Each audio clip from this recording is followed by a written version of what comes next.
सुदबुदचिर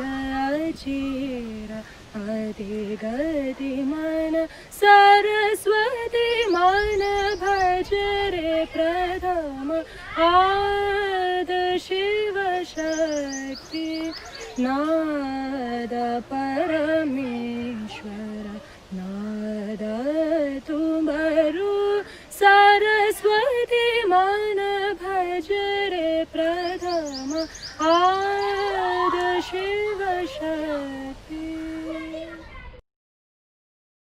I think this is the first school where really there's no academic pressure because each student is going at a speed that is right for him, and they do examinations only when they're completely ready for it. So there is no feeling of fear or academic pressure for the student. Of course, closer to the exam age, they have a set needs for the exam which they work on. But otherwise, the program is largely self-learning, where the students work on their own and teachers assist them whenever required. You have a textbook and you go to the teacher whenever you need help. So, and I really like that. I get more time to study at my own pace, which I appreciate. So it's not a lot of stress. So I get to study peacefully. We also found books that are quite easy to work with for the students themselves so that they can learn on their own. They're not dependent on the teacher. Obviously, in case they have any difficulty, the teachers are always there to help them. But just to enable them to work through problems on their own, reading through passages on their own, it's not time dependent then, because all the students and teachers don't have to come together at the same time. You could be working on it any time that you want. There are no particular rules which you have to follow. It's nothing like at 8 o'clock you have to do science, whatever it is, you have to do it. But in Shibumi, I think if I want to sing, they'll let me sing. If I want to do math, they'll let me do maths. I don't know what to do. It's something like that, which I really like. There are no set conditions and rules and patterns. No set, as one says, get up in the morning, do your prayers, do this, do that. There are no rules for life like that. It's nothing like a class-wise, a teacher standing with a chalk and a blackboard. It's something where the teacher goes to them and do what they like, explain to each and every kid what you're doing, what's explaining. So it's mainly because of the few people in school, so we can put attention in each and every kid, which I think is the good part of Shibumi. Use citric acid for a weak acid, use NaOH or ammonia for strong alkali, and use calcium. Is it ammonia a weak alkali? No, go check. You made that mistake in your notes also. So check. What I noticed that it's nice one-to-one. There's such a difference when you have a class and you are working with them and you are working with a single child. It's very nice. So that's what I'm doing. He's sometimes white and he's sometimes not. When is he not white? So the timetable making at Shibumi is one elaborate process, because everyone says, you see the children and you see what their needs are, and then there are the adults and what they can do, and it takes really long to try to construct. So we don't have a timetable for a class at Shibumi. Each child has a timetable. That creates the time for us to have like one-on-one with some students, because maybe when I'm having psychology one-on-one, all my little babies are with Sharad and he's doing storytelling with them or something like that.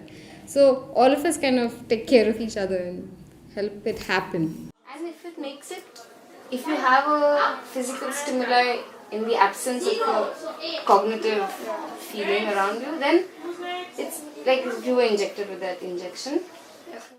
So I feel like normal schooling, it gives too much pressure on the academics, and there's a disconnect between what you do and what you're studying. Like you don't know why you're studying what you're studying. And effortlessly, psychology lends itself to talking about what's happening in your day, and I feel it's really important to have that non-division between this is my academic thing and this is what I am otherwise, to just like see how your subjects can relate to your life so seamlessly. That feels really nice. One thing I think I try extra hard for this to happen in psychology is because psychology, when it's like as a study, it takes the sense of self as a given. So it says, okay, there is this person, Tanu, and she feels angry, and then it studies why anger. But I think with Krishnamurti, he studies why the sense of self. So it's really interesting to bring it together. So you don't just assume that there is this sense of self and many things happen from here, but you're questioning that sense of self, like all your conditioning, all your past that you're holding on to. At Shibumi, we're questioning all that. So I think it gives me a great opportunity to kind of connect it. So if I'm doing a study on obedience, it's a great opportunity for me to talk to Khyati, my student, about like, do you feel like you're just obeying the teachers at school without questioning them? And although we're talking about Hitler and the Germans and all, it's so easy to bring yourself into the whole thing. Or she often will ask me, like, Tandi, do you still feel like you're obeying somebody, although you're much older? And it does come, yeah, like you don't obey, but society is created in such a way that you tend to obey society's rules, not one person. But yeah, so my psychology classes go between like the actual study to talking about how it is. And there are days when something triggers off and she's just telling me a whole story which has nothing to do with our class. But often I have to make sure that doesn't happen as well. Like I can't just let that happen all the time. And so that happens outside class, that happens in class. But you allow that to happen. Of course. For example, if I take math, I'm not a person who enjoys a lot of math, but when I'm getting interested, I'm really keen on working on it. And Kabir uncle, my math teacher, he keeps helping me with it. Even the students over here who are good at math, they also help me. So they sort of encourage me a lot, which makes me do a lot more of it. And I think I've learned a lot from here compared to other schools, because I won't be knowing the basics and they'll teach me something else and I'll be like, oh my god, what is this? But here I'm understanding each and everything I'm doing. Very often what happens in a school is the student is not ready for a particular topic. He has not thought about it, and the teacher introduces the topic. So many students, they get into the habit of just trying to absorb information. They're not thinking about it. But here, because there is that space for self-learning, when they come to discuss with you, they have thought about it. Maybe they have thought wrongly about it. But at least they have given some energy to think about it.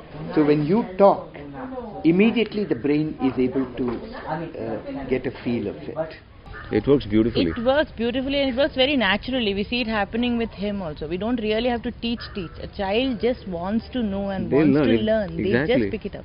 They learn so much more without having been taught. And once you start teaching them, there is a natural tendency to start not liking it. But if they're learning on their own, it just happens very naturally. Right? So, as I said, it didn't feel different. It seems so natural the way it's happening.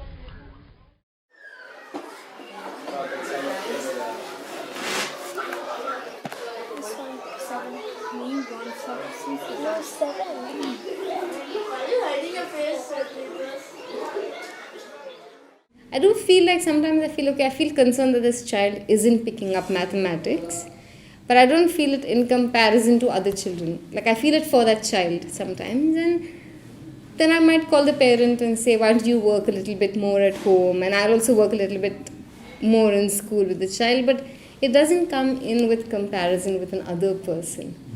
We have this one child who would come under, say, the autistic syndrome, which I didn't know earlier. And so he was with me, and I remember going on a walk with him one day, and I was, in a rush to take the children to some place, like the post office.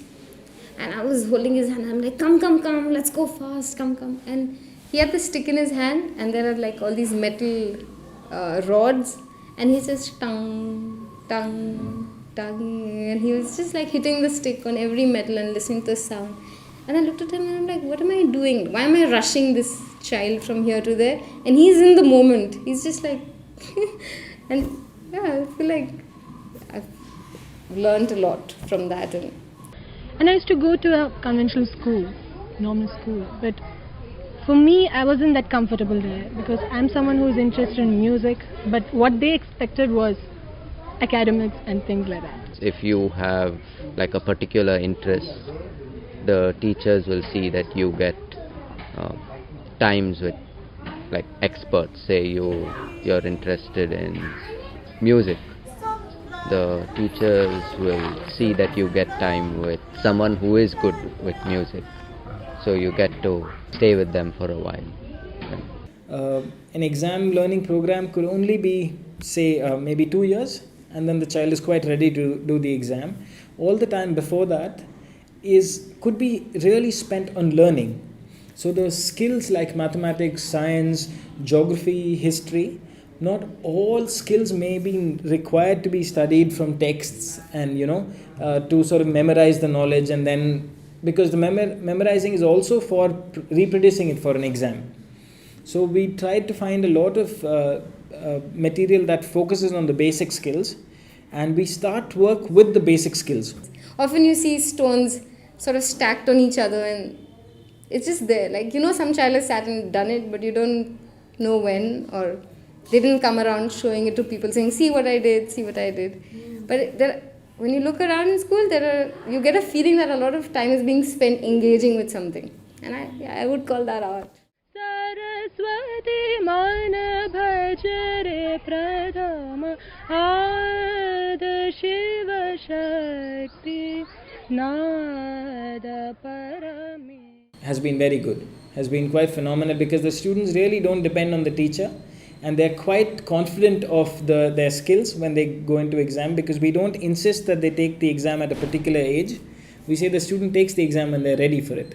So at about 15 we start preparing them for the exam. They take it by the age of 16 or 17 sometimes, but only when they're completely ready, only when they feel completely ready, and therefore there is no question of stress at all. Whether the child is what he or she considers herself to be academically inclined or not, I feel all our students have done quite well at the exams.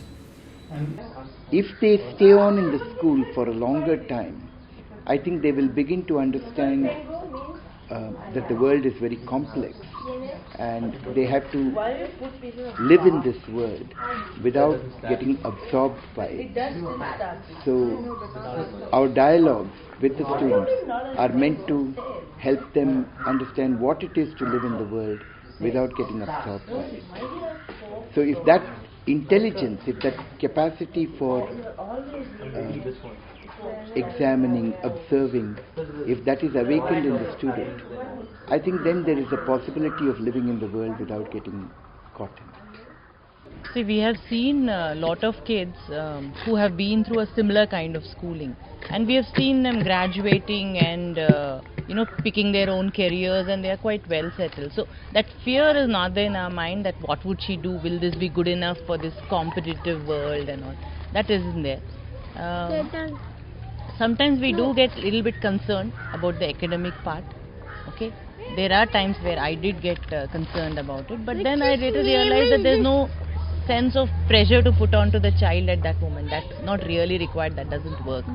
So it's been like a learning for us also in that term. Sometimes we feel we get pressurized or we think about the other aspects, the academic aspects, but then we do realize that that's not that much of a concern. A child, when they are free to learn and open to learn, they will pick it up. There's nothing difficult about it or not impossible about it. I mean, I studied in a school which was similar, which talked of non-competition.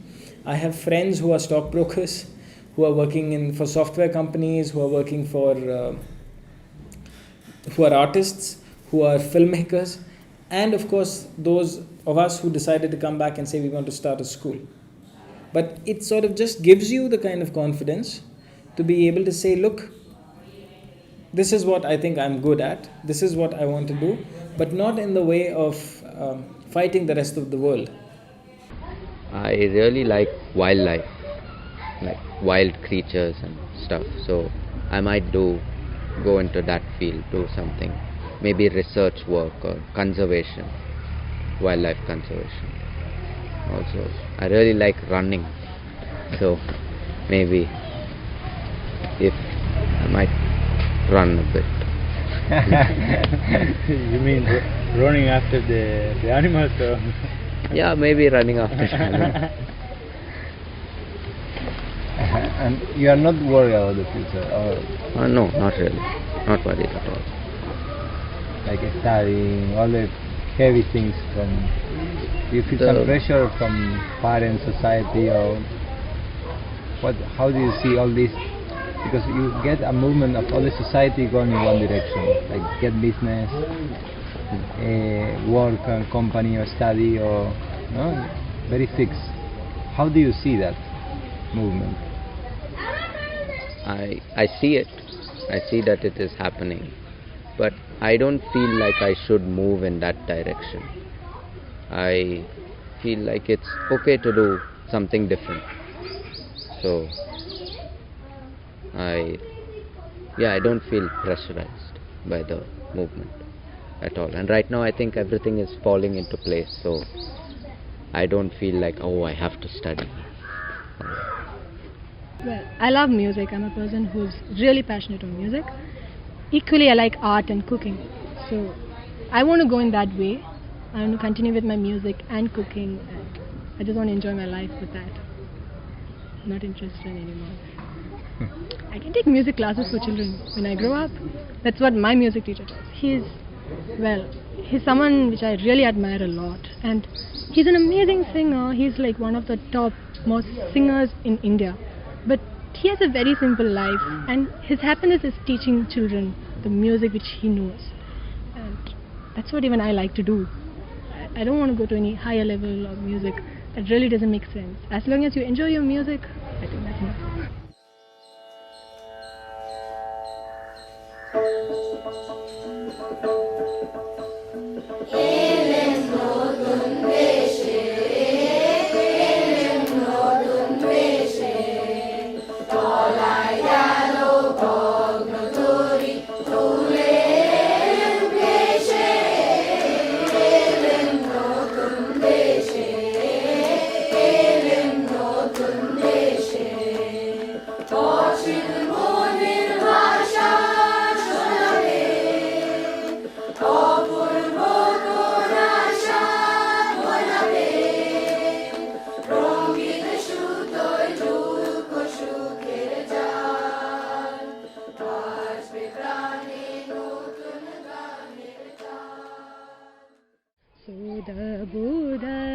Chira Adi Gadi Mana Saraswati Mana Bhajare Pradhama Ada Shiva Shakti Nada Parameshwara Nada Tumba